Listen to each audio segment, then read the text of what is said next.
Well, welcome to the 2025 Western Hunting Expo here in Salt Lake City. I'm Limitless Outdoors, also known as Aaron Ritter. That's what my parents prefer to call me. I'm here to talk to you today about two of my favorite things in the outdoors: backcountry hunting and turkey hunting. And I love it so much that I do them together. And it has become my favorite way to chase what I call Ben Franklin bombers. For anybody in here that is not aware, Ben Franklin took a liking to the wild bird, and contrary to popular belief, there are a lot of folks that believe Ben Franklin wanted the turkey to be the national bird over the eagle. There are historical facts that state that it's not that he wanted the bird to be our national bird over the eagle, but he thought that the turkey was more majestic than the eagle because he viewed the eagle as a scavenger as it is, even though it's a pristine bird, it's a beautiful bird. He looked at the turkey as a much smarter, more what's the word? He uses, look it up on Google, and he phrases it very eloquently. So it's not that he wanted it to be the national bird, but he just had a lot of respect for it. So it is one of my favorite things to do. Now that I'm stumbling over my own tongue, why do I pursue turkeys in the backcountry? So a little bit about me. I grew up in Washington State. I started backcountry hunting in 1996 before we had all the really fancy gear, super light, waterproof backpacks, all the fancy clothes, be it Badlands, which I'm a big fan, or Sitka, or Kuiu, Stone Glacier, name a brand. We did not have that. I didn't have GPS. I didn't have a cell phone. I had a Silva compass. I had a photocopy of a Forest Service map, and I would put a Alice pack loaded down with MREs and a Coleman tent and a little tiny, thin Thermarest pad, and I would go into the backcountry and hunt by myself. My very first backcountry hunt was a solo hunt in 1996, and I fell in love with it, and I've never stopped doing it. Now, my gear's changed. I have a whole lot of ultra lightweight, waterproof, warm, really expensive backcountry gear. I'm still doing the same thing.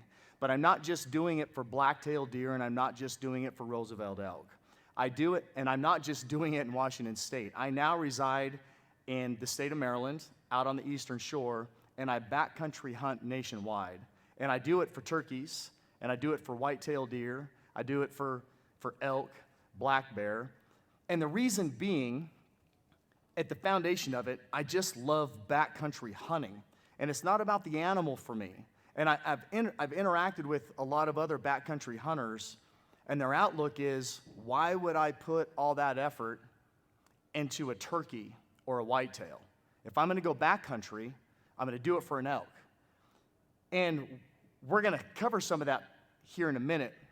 But I look at them and I'm thinking to myself, all that effort, I would only do it for an elk.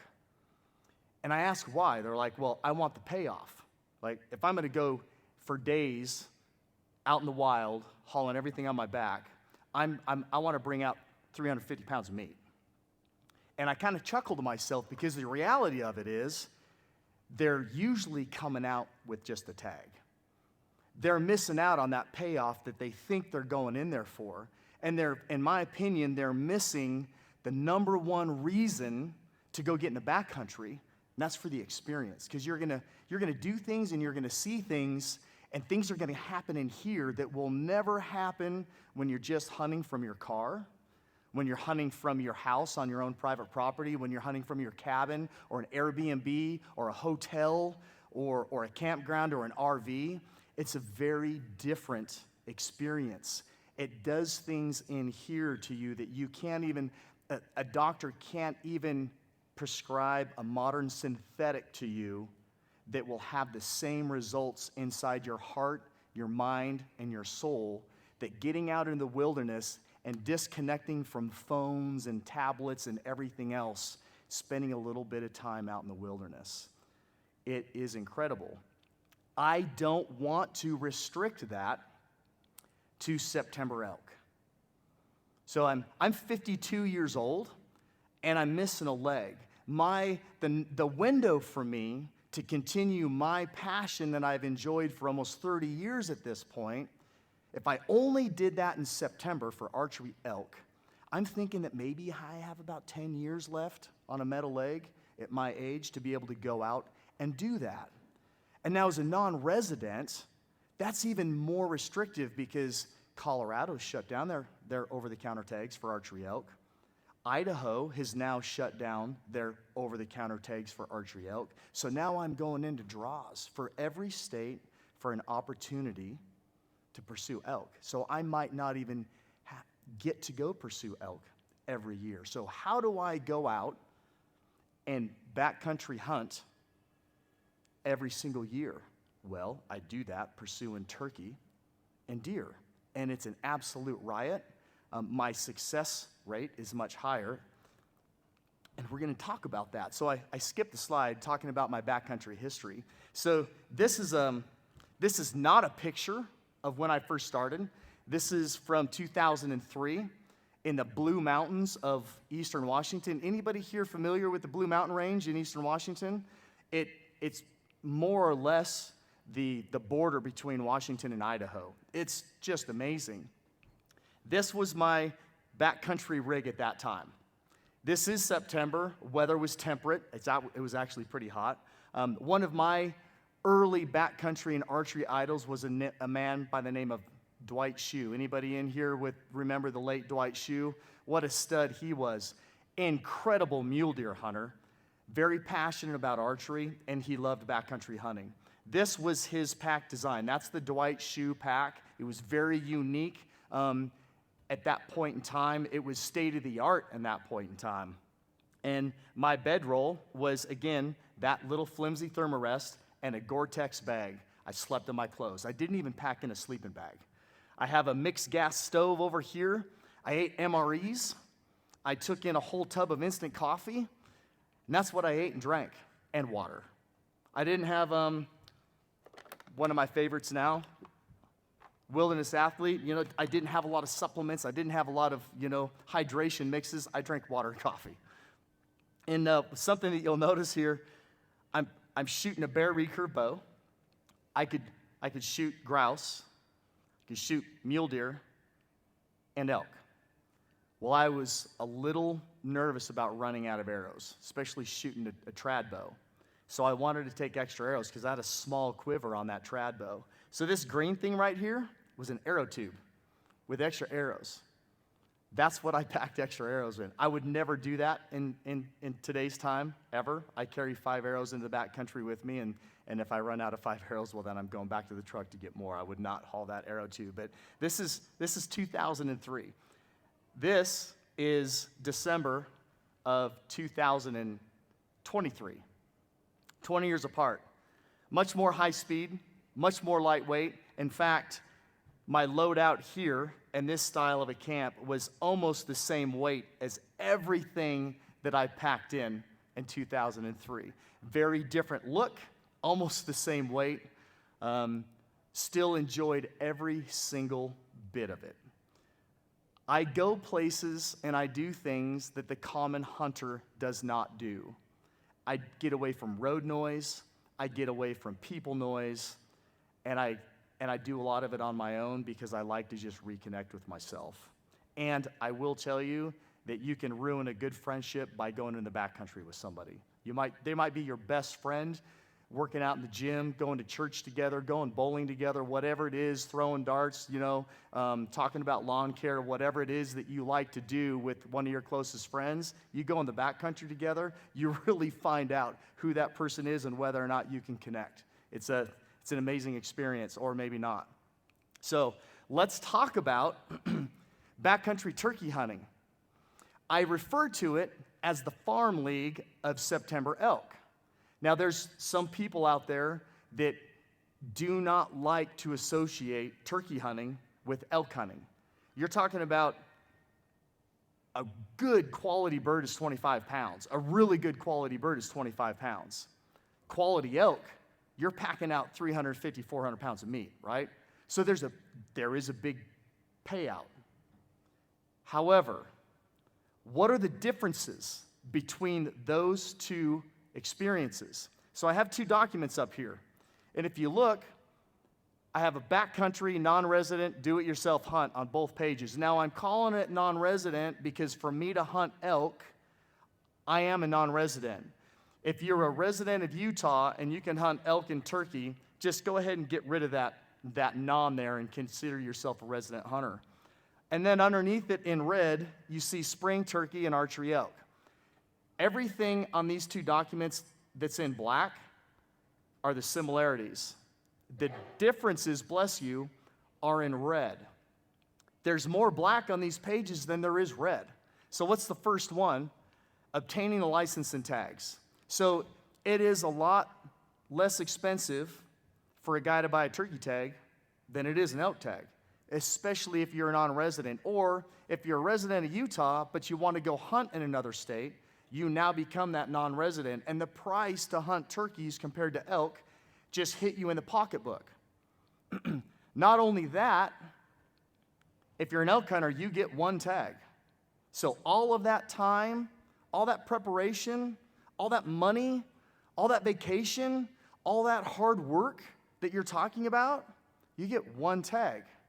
Now, turkeys, in the majority of states in the lower 48, you can get 2, some states up to 3 tags for turkeys. So if you take a 4-day, a 5-day, a 7-day trip to go turkey hunting, you might be able to fill 2 or 3 tags on that trip. For an elk hunt, you get 1 tag. Time for the hunt.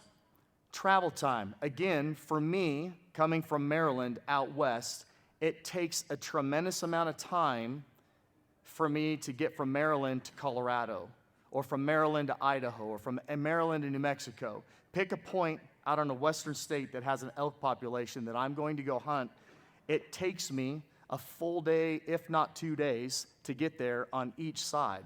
So that can equate up to 3 to 4 days of travel in my elk hunt. So if I have a week's vacation, I'm looking at 3 or 4 days of actual hunt time.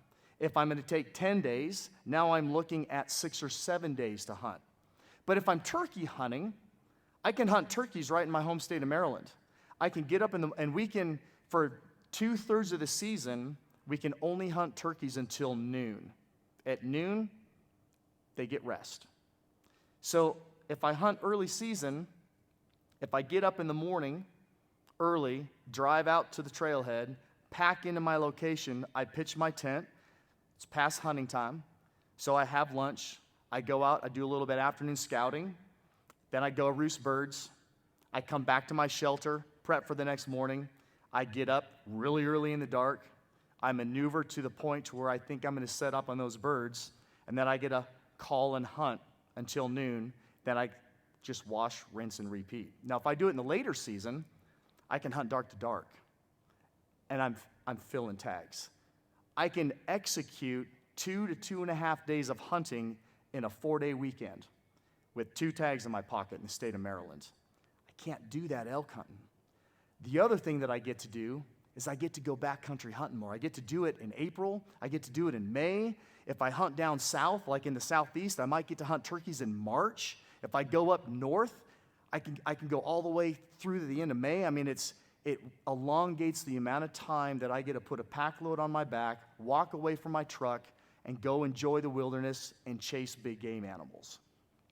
So we've talked about the cost. We've talked about the time. Those are the big differences. Look at elk hunting. I mean, you're spending $800 to $1,200 for your license and tag to pursue elk versus $200 to $400 for turkeys, and that's out of state. All right, I'm going to identify my hunt location. Those are the same, so I'm going to choose what state I'm going to target. For turkeys, there are a few states that are becoming a little more restrictive for non-resident, but overall, I can hunt turkeys as a non-resident almost in any state. So from that aspect, I can choose a state that I'm going to go hunt. Elk hunting, the draw is going to dictate where I get to go hunt. And unfortunately, sometimes we don't know if we're going to draw that tag until springtime, maybe early summer, and then we get the notice that, wow, you drew your tag. So then you're scrambling. right? And because a lot of people, they're not gonna spend all the time planning if they don't know they have a tag in the pocket, which is, I mean, why would you? You're gonna start e-scouting. If you know where you're going, you're gonna e-scout. I take all of my hunting very serious. Whether I'm hunting turkeys or deer or elk, I want to be the best hunter that I can be. I want to be as successful as I can be. So I plan. I put a lot of time and energy into each big game animal that I'm going to pursue, because every experience to me, I want it to be the best that it can be. So I put time and effort into it. I'm going to organize my gear. Just the same as I do for elk hunting, I do for turkey hunting, I do for deer hunting. If you're going to go hunt in the backcountry, if you think that you want to be a solo backcountry hunter, you are, this is a military term, I'm retired Navy, you are your own self-rescue. If you don't know where you're going, if you don't know your environment, if you don't know your gear, if you don't know how to keep yourself safe, more importantly, if you don't know how to take care of yourself when things get unsafe, you are your own self-rescue. You can hit that little button on your Garmin for SOS. It might take them 8, 12, 16 hours to get to that location where you're at. You have to know how to take care of yourself. So I plan and I prepare. You obtain and fill your gear gaps. What am I missing? If I'm going out in the spring, is the location that I'm going, is it cold during that time of year? Is it wet during that time of year? If I'm going to be going someplace in September, especially early season, is it going to be hot? What are the bugs like? Am I going to be swarmed by mosquitoes all day long? A buddy and I were hunting early October deer in Maryland, up in the mountains. We packed in. The volume of wolf spiders were insane, and he's allergic to them. That was like the leaves were crawling with wolf spiders. I'd never seen anything like it. So if you don't know what you don't know, but you have to be prepared for those things. You have to fill those gear gaps. You have to have a warm bag if it's going to be cold. You have to lighter bag if it's going to be super hot. Just understand where you're going and what you're doing. Plan your meals and nutrition. Now again, in the old days, I just ate MREs. I was used to them. They're easy to obtain. They're inexpensive. I don't eat MREs anymore.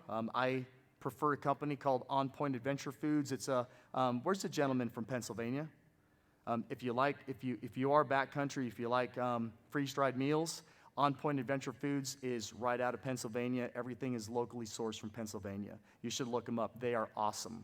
So, know your meals and your nutrition. Begin physically training. Again, I'm 52 years old with a metal leg. For me to just throw on a 60-pound pack and take off into the mountains, it can get difficult.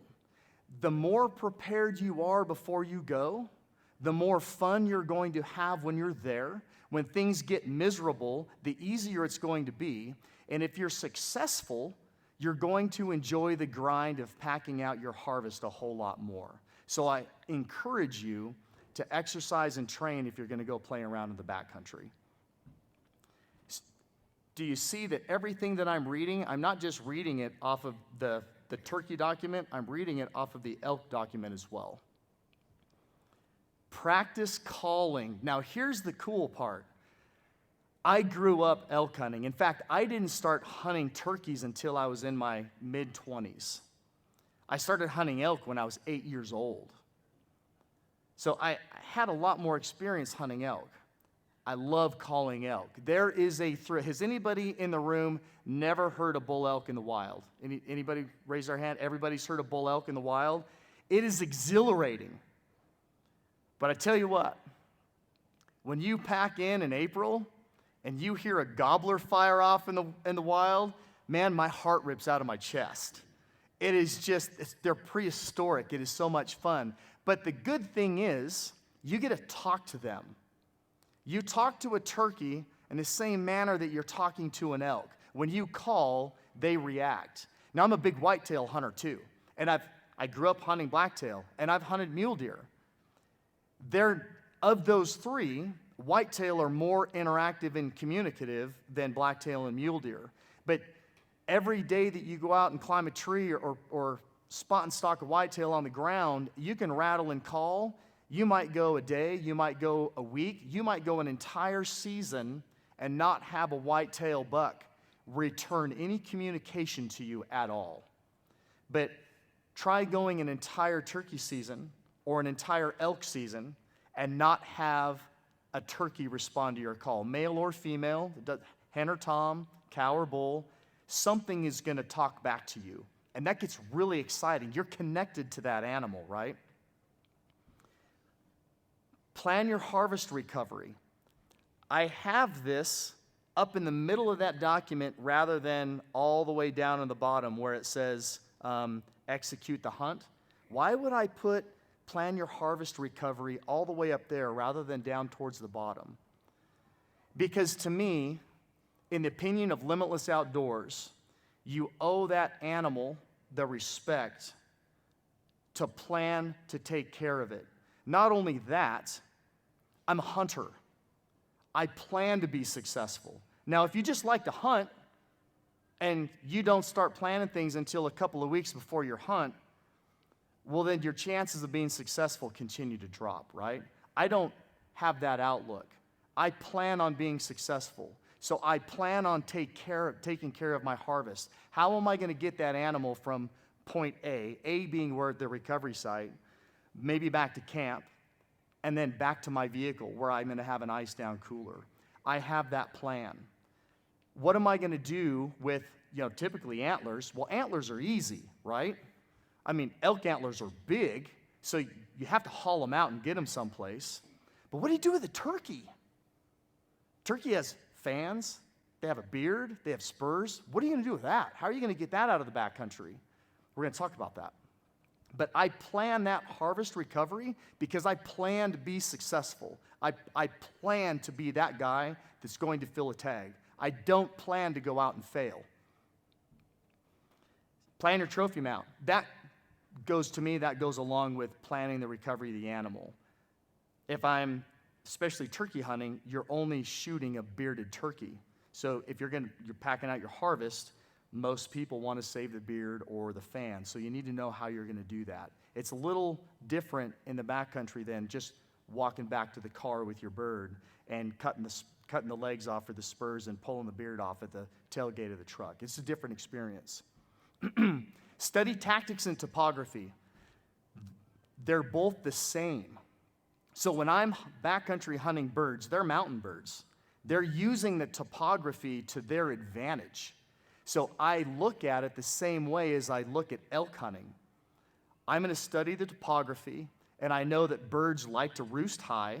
They come out of the roost in the morning, and they're going to go to water, whether they fly directly to water or they hit the ground, and then they move downhill to lower elevations or whatever their water source is, and then they spend the rest of the day feeding up to higher ground to roost in trees. I know this, so I plan my hunts accordingly, and I spend time on multiple different map engines planning my hunts and where I think I'm going to go get birds, especially if I'm going to a new area. So I primarily use Onyx. I'm a big fan of GoHunt. I love Google Earth, and Spartan Forge is another great option as well. Those are the four that I use, but I really rely on Onyx, Google Earth, and GoHunt. And I'd spend time on the maps, again, because I want to be successful. And I want to put myself where I can talk to birds or I can talk to elk and get them to respond and come to me. Now, how many turkey hunters do we have in here? A few? So most of us know that when we're sitting in the woods and we make a call, we are trying to coax that tom to do the exact opposite that Mother Nature or God, depending on what you believe in, designed them to do. Their whole mating routine is the gobbler gobbles, the hen goes to him, rather than me cranking out on my box call and him just wanting to come to me. I'm trying to get him to do the opposite of what he was born and bred to do, right? So I'm studying that topography, and I'm trying to get set up so that once I connect with him by calling, I can get him to come to me, and I'm using that topography in my advantage, just like you do when you're elk hunting. Then I'm going to depart from my hunt. So I've planned all that stuff out. I've practiced all of that. I've been playing with my box calls. I've been playing with my pot calls. If you know how to use a diaphragm, I'm practicing with my diaphragms. I'm getting everything ready. Then I'm going to load up and I'm going to go. And then I get to go execute the hunt. When I get there, boots on ground, I'm looking to verify everything that I saw on the internet when I was e-scouting. I'm going to adjust those plans depending upon the topography and pressure and what the animals are doing. Then I'm going to call and engage with the animal where that gets really, really exciting. Then I'm going to finish my hunt, and I'm going to return, and I'm going to hope for success, plan for success, prepare for success. So what are the two big differences in success compared between turkey hunting and elk hunting? So let's start over with elk hunting. It is a common, that the number that people like to use is 10% success rate for elk hunting across the board. Some states, some areas, some methods, be it archery or firearm muzzleloader, might be a little bit higher. Some units are higher, but across the board, the average is about 10% success rate. They say that of that 10%, 90% of the same hunters, typically residents of that state, are the majority of that 10% success rate. So what does that mean for guys like me? It means that if I'm inexperienced, and there's a lot of people out there, and I'm not saying that there's somebody in the room, but they're enamored by the backcountry hunting. It's huge on YouTube. There's a lot of outdoor celebrities doing it. They want to do it. We're drawn to it. So they save up all their time and money for that one backcountry elk hunt. They've never done it before. They put all their eggs in one basket when the reality is they're spending a lot of time and money to go out west, and they're going on a really cool backpacking trip with their bow. Because their chances of being successful is really, really slim. Now let's look at turkey hunting. I can go to a state, I can go to my home state. There's more turkeys than tom turkeys than there are bull elk. They're very vocal. Again, we've gone through everything up here. We're engaging with them the same way. We're doing everything the same with them. I have 2 tags in my pocket on the average, and my odds of being successful are far greater. So that means all that time and effort that I'm putting out there, I'm actually getting a payoff. It might be 20 pounds of payoff, but 20 pounds of payoff is far better than having tag soup. Now, I'm not telling you that you shouldn't go backcountry for elk, because I love it. I'd be a hypocrite if I did tell you that, because I love backcountry elk hunting. But I love backcountry turkey hunting too. Constant engagement. The weather's great. The environment's good.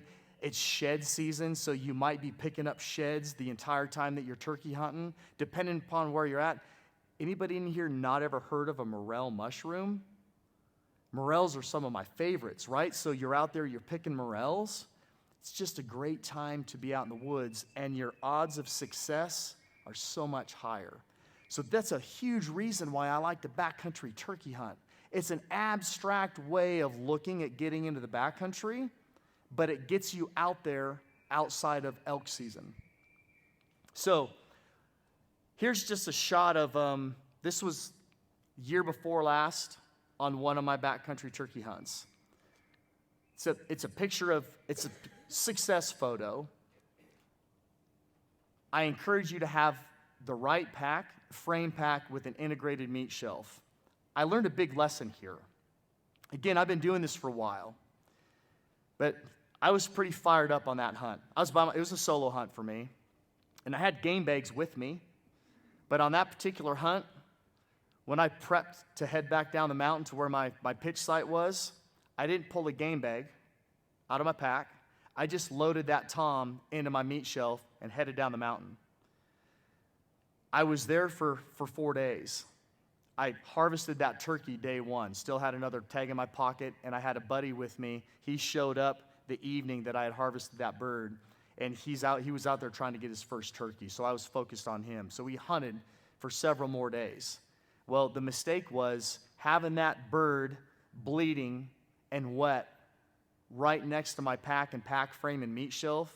By the time we packed out to go back to the trucks, my pack stunk so bad.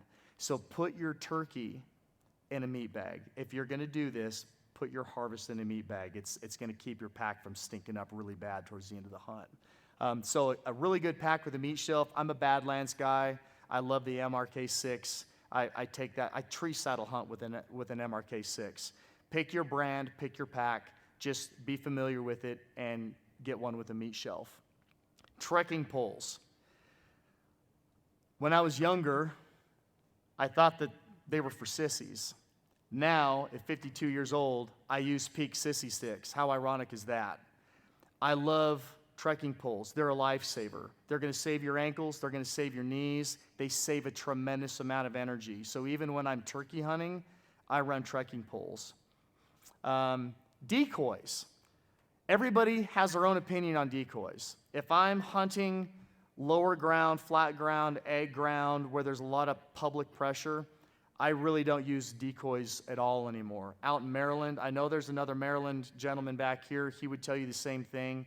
If you're hunting public ground on the southern Maryland or on the eastern shore of Maryland, don't even run decoys. They're decoy shy, especially if you're using one. I've had toms, even immature toms, come into a call. They see the single decoy. They turn around, and they are gone. So if I'm going to run decoys, I run a minimum of 3. When I'm backcountry hunting, again, it's one of the reasons why I want a turkey hunt. It's because I get to call and talk to them, and I love hunting over decoys. So I use, these are Montana decoys right here. They are really cool decoys. They're super lightweight. They scrunch down. They're like an accordion style 3D decoy. And I can carry 3 of them in my pack. So I haul them from my truck with all my gear, and then I run around with them on the mountain. They're very effective. They're very colorful. They're the way the fabric is built on them, it looks like feathers all over them. They're awesome. So I do carry decoys when I'm in the backcountry, but I encourage you, if you're going to use decoys, use more than one. You will have greater success if you use more than one. And again, if I can't use more than one, I don't use any at all. And I do backcountry hunts sometimes without decoys. It really depends on the setup and time for me. There's sometimes you don't have time to get a decoy out. But if I can get set up the way that I want to, I'm throwing out 3 decoys and I'm sitting over the decoys. Variety of calls. So this is how I handle things when I'm packing in. I take 1 box call, just 1.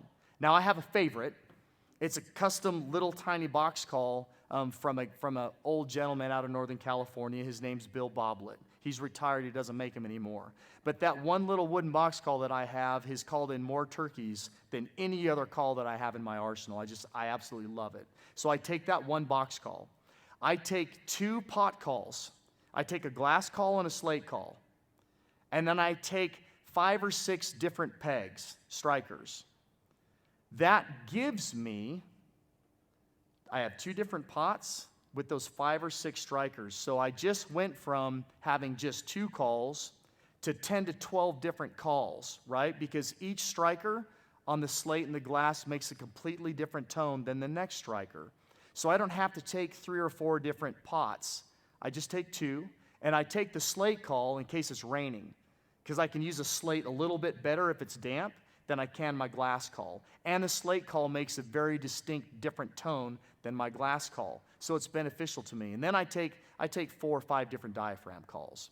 Now, if I'm hunting for my truck, that might be a little bit different, right? Because I can throw a whole bunch of calls inside my bag. But when I'm backcountry, I'm limiting my weight, and I have limited space. So that's what I do for my calls. So that's just a quick little view of what my loadout, my hunting loadout looks like when I'm in the backcountry. And then we're going to get into taking care of your turkey harvest. So this is how I do this. I try to pitch my campsite near a water source. I'm moving water source if possible. And when you're in the backcountry, if the water's moving, it's typically much cooler than a stagnant or piece of still water, like a pond, right? So I try to camp near moving water. I take in a quality meat bag. We already talked about that. I take 2-gallon Ziploc bags. 1 Ziploc bag is for the breast meat. 1 Ziploc bag is for the legs. I take a dry bag. I use Sea to Summit dry bags. They're my favorite, and I prefer Ultrasil. They're really ultralight. I've yet to have one break, rip, or tear on me, and I do a tremendous amount of backcountry hunting, so I use them a lot. So I take an Ultrasil dry bag, and then again, moving water. So when I get back to my pitch site, I cut out the breasts, cut the legs off, skin, feathers, I get them down to bare meat, and I put them in their designated Ziploc bags. I put them in the dry bag, just like you see here, get all the air out of it, then I push it down into the creek, and I pile stones on top of it, and it keeps my meat cool. And you can leave your harvest in that setup for 4 or 5 days, because that cold water moving over your bag is going to keep your meat chilled until you can get back to your vehicle and your ice down coolers. Especially, like I said, if you're carrying multiple tags and you harvest on day one, this harvest right here sat in the creek for 4 days. And it was just fine when we got back to the truck. So now, for the beard and the fan. For the beard, I want to get salt on my beard as soon as possible. So I take a quart-sized Ziploc bag and a half cup of kosher salt. I pack that in the bag itself. And then throughout the year, I take the produce rubber bands, that comes around cilantro, parsley, celery. Some are blue, some are purple. I keep those rubber bands throughout the year. And I'll take a rubber band and put it around my Ziploc bag. Then when I pop that beard off, I just put it in that Ziploc bag with salt, and then I can keep it I keep it in my bear bag. So if I harvest early, I keep that in my bear bag, so it's not in my tent. And really, for me, it's not for bears as much as it is for smaller critters. I don't like to have chipmunks, mice, rats, other things running around inside my bag, eating on my food and getting in my, ruining my beard. Now for the fan. For a couple of years, I took a hanger. The kind of hanger that has the built-in clips on it for pants? I carried one of those, and you could stretch the fan out and then use those clips on there. But now I'm hauling a hanger in with all my gear. They're light, they're plastic, it's an awkward piece to have inside your pack. In my tag kit that I have, or my kill kit, I always keep about a 10-inch length of parachute cord with the guts inside of it, the guts being the little white strands. I keep that inside my kill kit along with some Ziplocs, or it's not Ziplocs, zip ties. So I can just cut a green stick, and then I take a strand of the innards, the guts of that parachute cord, and I can tie it around the base feathers of your fan. Doesn't damage it. I can stretch it out. I can hoist that up with my bear bag, and now I have my fan. You can salt that if you want to, but I at least get it stretched out into that natural pattern, so it's not getting rigged into how it's going to collapse on itself. And then when you get home, you've got to try to figure out how you're really going to get that fan to spread out nice.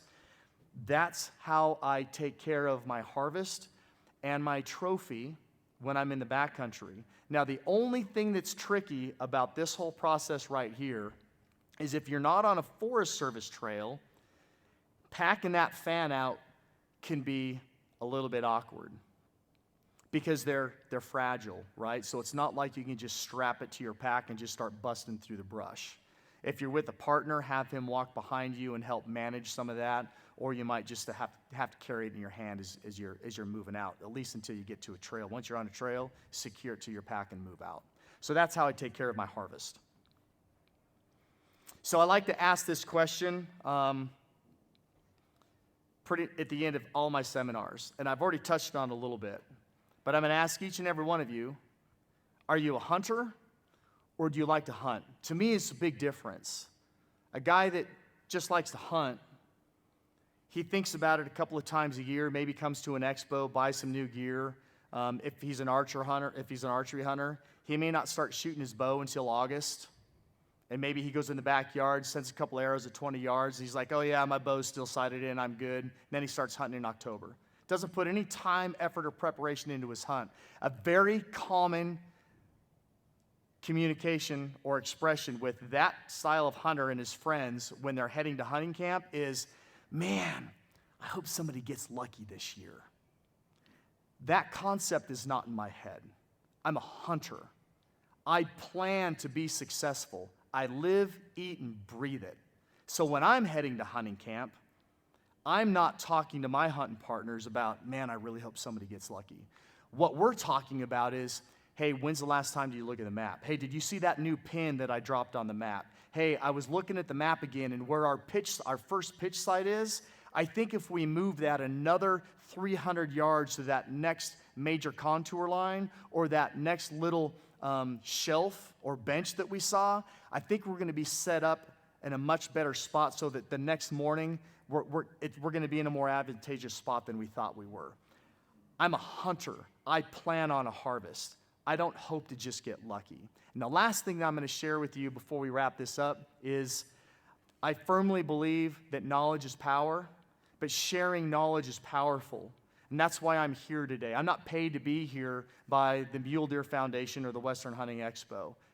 I volunteered to come here and talk to you guys today because I'm very passionate about what I do, and I want to share that passion with everybody else. I'm active in the outdoor space. I have a podcast. I am the founder and host of the LIMBITLESS podcast. It's all outdoor based. It's not just about hunting. We talk about nutrition. We talk about fitness. There is a little bit of fishing in there, but most of it is hunting related. Check it out if you're interested, if you like to listen to podcasts. I'm a 28-year Navy veteran, special operations. Archery and physical activity and hunting was a big piece of my recovery. And when I retired, I have spent most of my time in the backcountry. It's a healing place for me. I highly encourage all of you to go explore that part of the world, that space. But I wanted to provide that opportunity, archery and physical activity and mental health to other amputees. So I founded the A3G initiative. We provide archery equipment and outdoor equipment to one amputee every year. We take him to the Gas Bowstring facility in Clay City, Kentucky.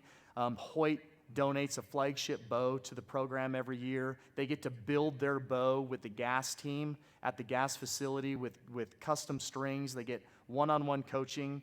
And then in October, they go to Texas with one of the gentlemen in the back of the room, and they're on an all-inclusive whitetail hunt of a lifetime with that bow they were given and that they built. And it's all-inclusive, everything, trophy mount, shipping, meat processing, lodging, everything. So we do that for an amputee every year. That's my nonprofit right there, the A3G Initiative. And then I became an author. I published a book in December. It's on Amazon. I have some copies up here. It's Backcountry Hunting, Pursuing the Trophy of the Experience. We've talked about the experience a lot today. This book is 12 chapters of the past 30 years in the backcountry. Each chapter is a different trip, a different experience. Every chapter is not about filling tags. Some of them are, some of them are not. It is a detailed look at that experience, a very particular part of that experience. If you're interested in the book, like I said, I have some with me, or you can find it on Amazon, or there's signed copies available on my website. And I always like to say farewell to everybody by saying, be limitless. So with that said, are there any questions? Any comments? I like your passion. Thank you. Appreciate it. Wow, so either you came in here curious and I've answered everything in the last hour, or I've done a terrible job because nobody has any questions. Go ahead. How many states do you think you can backcountry turkey hunt? Because in California, at least where I'm at, there's not really anything that I would consider backcountry. Man, that's a really good question. Really quick, when is the next speaker, gentlemen?